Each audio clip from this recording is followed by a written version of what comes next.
پرو انفارمرز کے معزز دوستوں السلام علیکم۔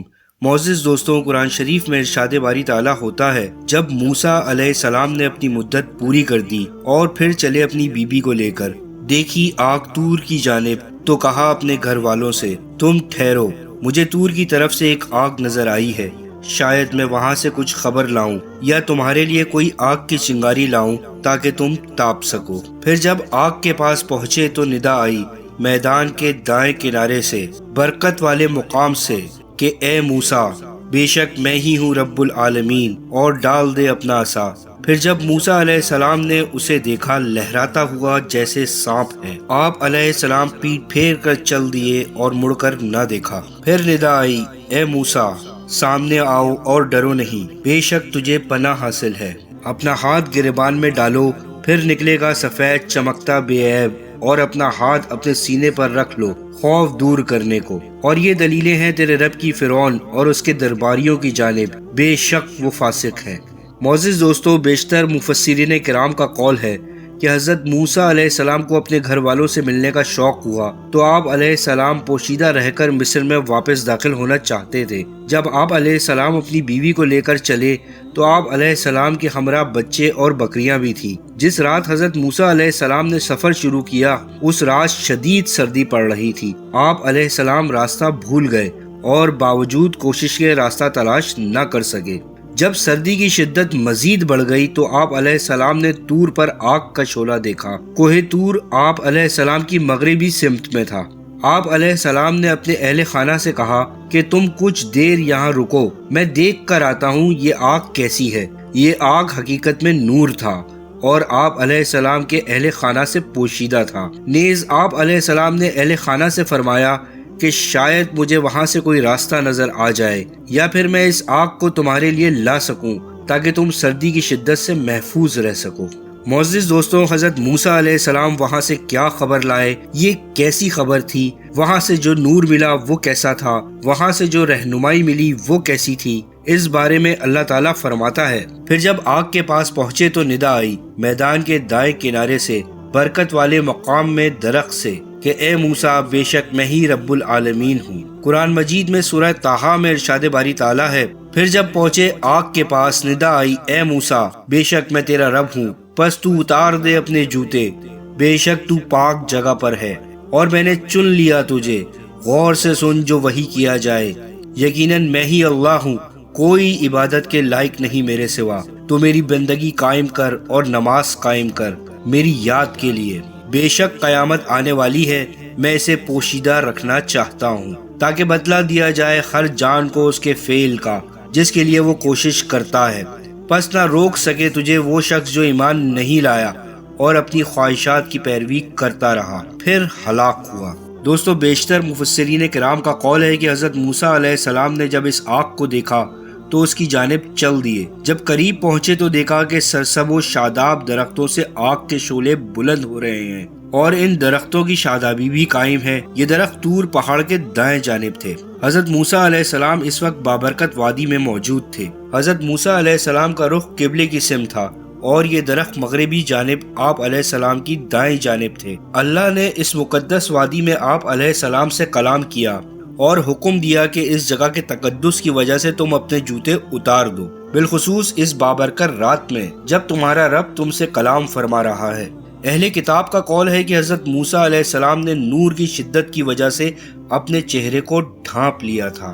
نور اس قدر شدید تھا کہ آپ علیہ السلام کو اپنی آنکھوں کی بینائی جانے کا خطرہ لاحق ہوا۔ اللہ نے حضرت موسیٰ علیہ السلام کو مخاطب کرتے ہوئے اپنی وحدانیت کا درس دیا اور فرمایا کہ میں ہی تمام جہانوں کا پالنے والا ہوں، میرے سوا کوئی عبادت کے لائق نہیں، اور تم مجھے یاد کرنے کے لیے نماز پڑھا کرو۔ پھر اللہ تعالیٰ نے فرمایا، یہ دنیا مسلسل رہنے کا ٹھکانہ نہیں، بلکہ مسلسل ٹھکانہ تو قیامت کے بعد ہوگا، اور قیامت آ کر رہے گی، اور اس دن ہر شخص کو اس کے اعمال کا بدلہ دیا جائے گا۔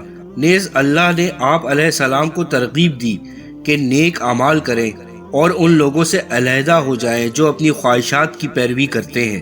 پھر اللہ نے آپ علیہ السلام کی حوصلہ افزائی کرتے ہوئے فرمایا کہ میں ہر شے پہ قدرت رکھتا ہوں، میں جس شے کا ارادہ کرتا ہوں وہ شے معرض وجود میں آ جاتی ہے۔ اہل کتاب کا قول ہے کہ حضرت موسیٰ علیہ السلام نے اللہ کی بارگاہ میں عرض کی کہ الہی، جب اہل مصر مجھے جھٹلائیں گے یعنی میری رسالت کا انکار کریں گے تو میں کیا کروں گا؟ تو مجھے کوئی ایسا معجزہ عطا فرما جس سے میری تصدیق ہو۔ اللہ تعالیٰ نے فرمایا اپنے عصا کو زمین پر پھینک دے۔ آپ علیہ السلام نے عصا زمین پر پھینکا تو وہ لہراتا ہوا سانپ بن گیا۔ حضرت موسیٰ علیہ السلام ڈر کی وجہ سے بھاگے تو اللہ تعالیٰ نے فرمایا تم اس کی دم کو پکڑ لو۔ چنانچہ جب آپ علیہ السلام نے اس کی دم کو پکڑا تو وہ دوبارہ عصا بن گیا۔ اللہ تعالیٰ سورہ نمل میں فرماتا ہے اور ڈال دو اپنا عصا زمین پر، دیکھا انہوں نے اسے لہراتے ہوئے سانپ کی مانند پیٹ پھیر کر چل دیے اور پیچھے مڑ کر بھی نہ دیکھا۔ یعنی وہ عصا ایک بڑا سانپ بن چکا تھا۔ اس کی موٹائی دیکھ کر دل دہل جاتا تھا، دانت چمک رہے تھے جنہیں دیکھ کر دل گھبرا جاتا تھا۔ وہ جان سانپ کی طرح تیزی سے حرکت کر رہا تھا۔ جان سانپوں کی ایک قسم ہے جسے جنان بھی کہا جاتا ہے۔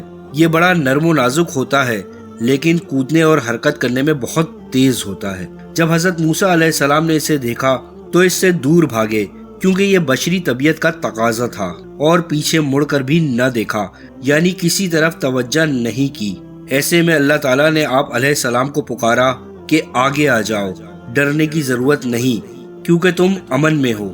اور پھر جب آپ علیہ السلام اس جگہ واپس لوٹے تو اللہ تعالیٰ نے حکم دیا کہ اسے پکڑ لو، ڈرنے کی ضرورت نہیں کیونکہ ہم اسے اس کی پہلی شکل میں لوٹا دیں گے۔ اہل کتاب کا قول ہے کہ حضرت موسیٰ علیہ السلام نے اس سانپ کو دم سے پکڑا تو وہ دوبارہ شاخوں والا عصا بن گیا جیسے وہ پہلے تھا۔ پاک ہے وہ ذات جو قدرت و عظمت والی ہے اور مشرق و مغرب کی مالک ہے۔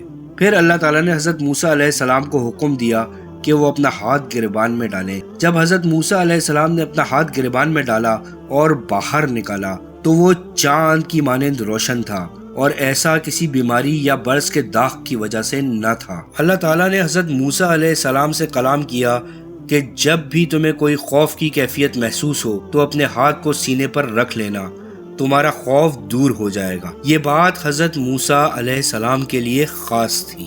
اللہ تعالیٰ سورہ نمل میں ارشاد فرماتا ہے اور ڈالو اپنا ہاتھ گریبان میں، وہ نکلے گا سفید بغیر کسی تکلیف کے۔ یہ ان معجزات میں سے ہے جن کے ساتھ آپ علیہ السلام کو فرعون کی قوم کی جانب بھیجا گیا۔ بے شک وہ بڑے ہی سرکش تھے۔ حضرت موسیٰ علیہ السلام کو کوہ طور پر 2 معجزے عطا کیے گئے اور انہی 2 معجزوں کے متعلق قرآن مجید میں ارشاد باری تعالیٰ ہوتا ہے، یہ 2 دلیلیں ہیں تمہارے رب کی جانب سے فرعون اور اس کے درباریوں کی جانب، بے شک وہ بڑے ہی سرکش تھے۔ ان 2 معجزات کے علاوہ 7 اور معجزے بھی حضرت موسیٰ علیہ السلام کو عطا کیے گئے۔ ان 9 معجزات کا ذکر اللہ تعالیٰ نے قرآن مجید میں یوں فرمایا، اور بے شک ہم نے حضرت موسیٰ علیہ السلام کو 9 روشن دلیلیں دیں۔ تو بنی اسرائیل سے پوچھو، جب وہ ان کے پاس آیا تو اس نے فرعون سے کہا، اے موسیٰ میرے خیال میں تم پر جادو ہوا ہے۔ ایک اور مقام پر ارشاد باری تعالیٰ ہے، اور بے شک ہم نے فرعون والوں اور برسوں کے قحط اور پھلوں کے گھٹانے سے پکڑا کہ کہیں وہ نصیحت مانے، تو جب انہیں بھلائی ملتی وہ کہتے یہ ہمارے لیے ہے، اور جب برائی ملتی تو حضرت موسیٰ علیہ السلام اور ان کے ساتھیوں کے لیے بدشگونی لیتے۔ سن لو ان کے نصیب کی شامت تو اللہ کے ہاں ہے، لیکن ان میں سے اکثر نہیں جانتے۔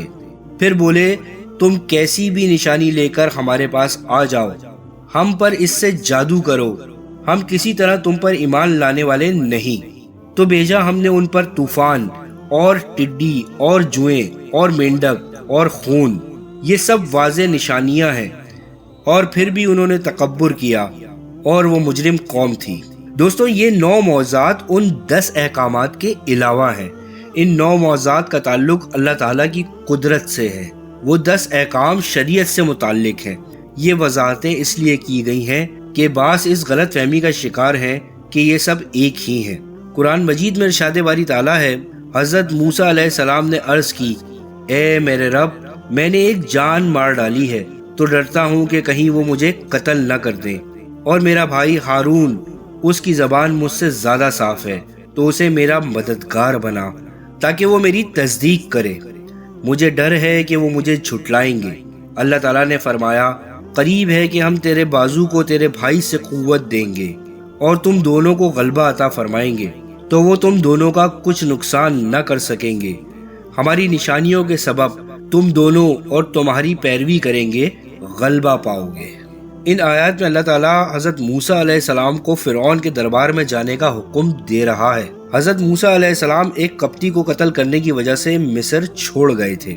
آپ علیہ السلام نے اللہ کے حکم کے جواب میں کہا، میں نے چونکہ ایک شخص کو قتل کیا ہے، اس لیے ڈر ہے کہ وہ کہیں اس کے بدلے میں مجھے قتل نہ کر دے۔ میرا بھائی ہارون فصیح اللسان ہے، اسے میرا مددگار بنا دے تاکہ وہ میری تصدیق کر سکے، کیونکہ مجھے ڈر ہے کہ اہل مصر مجھے جھٹلائیں گے۔ وہ میرا ساتھی ہوگا اور تیرا پیغام لوگوں تک پہنچانے میں میرا معاون ہوگا۔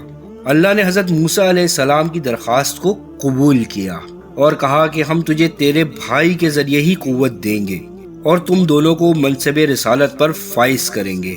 تمہیں معجزات کے ذریعے ان پر غلبہ عطا کیا جائے گا اور وہ تمہیں کچھ نقصان نہ پہنچا سکیں گے۔ قرآن مجید میں ایک اور موقع میں اللہ تعالیٰ نے حضرت موسیٰ علیہ السلام کے اس واقعے کو یوں بیان کیا، فرعون کی جانب جاؤ، وہ بغاوت پر آمادہ ہے۔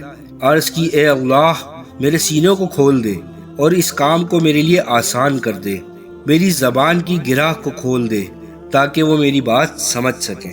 دوستو، حضرت موسیٰ علیہ السلام نے بچپن میں اپنی زبان پر آگ کا انگارہ رکھ لیا تھا، جس کی وجہ سے آپ کی زبان میں لکنت پیدا ہو گئی تھی۔ بچپن میں فرعون نے حضرت موسیٰ علیہ السلام کو گود میں اٹھایا اور پیار کر رہا تھا کہ حضرت موسیٰ علیہ السلام نے اس کی داڑھی کو پکڑ لیا۔ فرعون سمجھ گیا کہ یہی بچہ مجھے قتل کرے گا اور میری حکومت کے زوال کا سبب بنے گا۔ اس نے حضرت موسیٰ علیہ السلام کے قتل کا ارادہ کیا تو حضرت آسیہ نے اسے روک دیا۔ پھر طے پایا کہ حضرت موسیٰ علیہ السلام کے سامنے کھجور اور انگارے رکھے جائیں گے۔ اگر یہ انگارے کو اٹھا لے تو سمجھا جائے گا یہ بچہ ہے، اور اس نے لاشعوری طور پر ایسا کیا ہے، اور اگر کھجور اٹھائے گا تو پھر فرعون کی بات صحیح ہے۔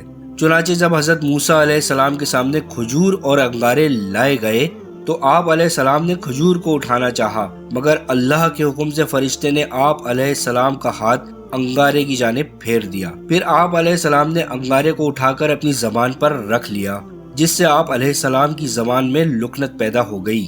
آپ علیہ السلام نے اسی لکنت کی وجہ سے اللہ کی بارگاہ میں دعا کی کہ لوگ میری بات سمجھ لیں، اور آپ علیہ السلام نے اپنی لکنت دور کرنے کے لیے دعا نہ کی تھی۔ یہی وجہ ہے کہ فرعون نے حضرت موسیٰ علیہ السلام کی شان میں گستاخی کی کہ آپ علیہ السلام صاف بات بھی نہیں کر سکتے، یعنی اپنی بات بتانے پر بھی قدرت نہیں رکھتے، اور جو کہنا چاہتے ہیں وہ بیان نہیں کر پاتے۔ حضرت موسیٰ علیہ السلام نے اسی لیے اللہ کی بارگاہ میں دعا کی کہ میرے بھائی ہارون کو میرا بازو بنا دے تاکہ ہم دونوں مل کر تیری پاکی بیان کریں۔